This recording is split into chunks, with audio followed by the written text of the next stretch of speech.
പുതിയ വെല്ലുവിളികളോടും അവസരങ്ങളോടും ചടുലതയും നവീകരണവും ഉപയോഗിച്ച് കേന്ദ്ര സർക്കാർ നിരന്തരം പൊരുത്തപ്പെടണമെന്ന് പ്രധാനമന്ത്രി നരേന്ദ്രമോദി.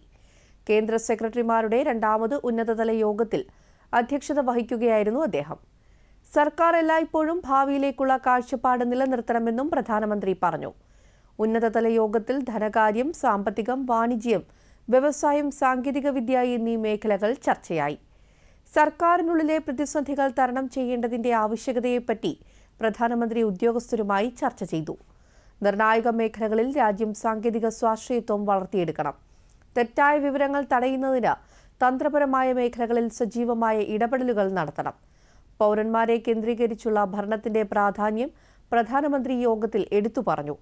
അടിസ്ഥാന സൗകര്യങ്ങളിൽ ഗണ്യമായ നിക്ഷേപങ്ങൾ നടത്തുമ്പോൾ തദ്ദേശീയ സാങ്കേതിക വിദ്യകൾ വികസിപ്പിക്കുന്നതിൽ മുൻഗണന നൽകേണ്ടതിന്റെ ആവശ്യകതയും പ്രധാനമന്ത്രി യോഗത്തിൽ ചർച്ച ചെയ്തു. രാജ്യത്തെ പൗരന്മാരുടെ താൽപര്യങ്ങൾക്കും അഭിലാഷങ്ങൾക്കും മുൻഗണന നൽകിക്കൊണ്ടായിരിക്കണം ഓരോ നയവും സർക്കാർ നടപ്പിലാക്കേണ്ടത്.